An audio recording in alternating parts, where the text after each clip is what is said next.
Hello everyone, welcome back to yet another episode of Shweta's food club. Janmashtami आ रही है तो मैंने सोचा भोग में लगाई जाने वाली एक प्रसाद की रेसिपी मैं आपके साथ शेयर करती हूँ। मैं बनाने जा रही हूँ आज तिंगनी रबड़ी, जो शायद आपने यूट्यूब या इंटरनेट पे कहीं नहीं सुना होगा।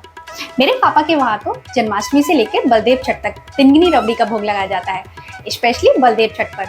बलदेव छठ पर तिंगनी और रबड़ी का भोग बलदेव जी को लगाया जाता है और तिंगनी रबड़ी का कॉम्बिनेशन भी अल्टीमेट कॉम्बिनेशन होता है।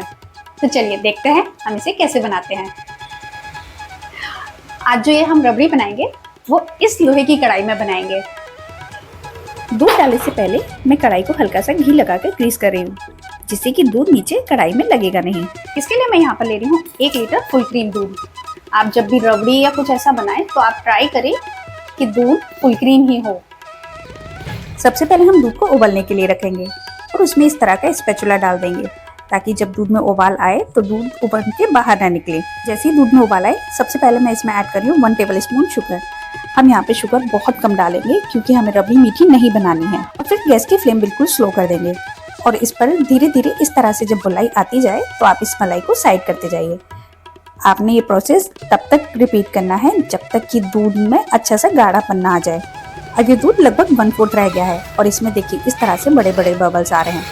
अब ये ऑलमोस्ट तैयार है। आपने इसे इस टाइम पर बहुत अच्छे से चलाना है और ये तैयार है। अभी ये थोड़ी आप में पतली लग रही है, लेकिन जैसे जैसे ये ठंडी होगी ये गाढ़ी हो जाएगी। अब लीजिए, तैयार है अपनी मलाईदार रबड़ी। नेक्स्ट हम बनाते हैं ये तिंगनी, जिसके लिए मैं यहाँ पर ले रही हूँ बटर पेपर। बटर पेपर को भी पहले हल्का सा ग्रीस कर लेंगे, नहीं तो ये इतनी गर्म होती है कि कभी कभी बटर पेपर भी इस पर चिपक जाता है। तो मैं हल्का सा इसे बटर पेपर को भी ग्रीस कर रही हूँ। मैं यहाँ पर बटर पेपर को अच्छे से ग्रीस कर रही हूँ। आप बटर पेपर की जगह सिलिकॉन मोल्ड भी ले सकते हैं। तिंगनी बनाने के लिए आप कोशिश करें कि इस तरह का या तो नॉनस्टिक पैन हो या कोई भारी तले का बर्तन, नहीं तो तिंगनी के लिए जब हम चीनी कैरेमलाइज करेंगे तो वो नीचे लग जाएगी और उसका टेस्ट थोड़ा कड़वा आएगा। मैं यहाँ पर 100 ग्राम शुगर ले रही हूँ, जिसे हम कैरेमलाइज करेंगे। जब भी हम शुगर कैरेमलाइज करते हैं तो हमेशा हमें याद रखना है कि हम गैस की फ्लेम बिल्कुल स्लो रखें और इसमें स्पैचुला अभी टच ना करें। और अगर आपके पास टाइम है तो आप शुगर को पहले पीस लीजिए, उससे शुगर काफ़ी जल्दी कैरेमलाइज हो जाती है। और देखिए यहाँ पर शुगर अच्छे से कैरेमलाइज हो चुकी है।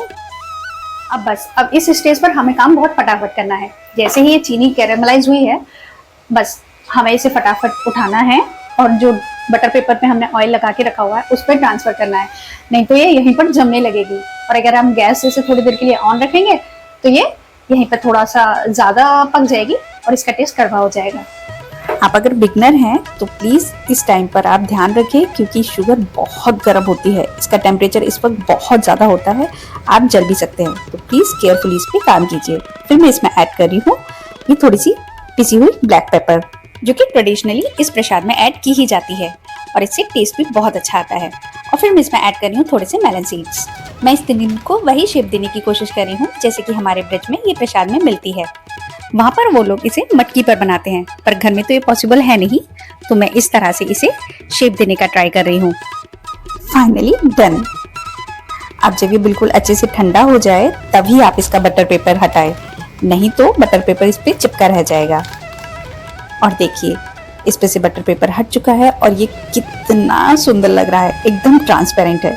आप जब इस साल भोग के लिए प्रसाद बनाएं तो इस रेसिपी को जरूर ट्राई करें। और अगर आपने मेरी ये प्रसाद की रेसिपी पसंद आई है तो प्लीज मेरे चैनल को लाइक कीजिए, शेयर कीजिए और सब्सक्राइब कीजिए और बेल आइकन को हिट करना ना भूलें, ताकि आगे आने वाले वीडियोस का नोटिफिकेशन आपको टाइम से मिलता रहे।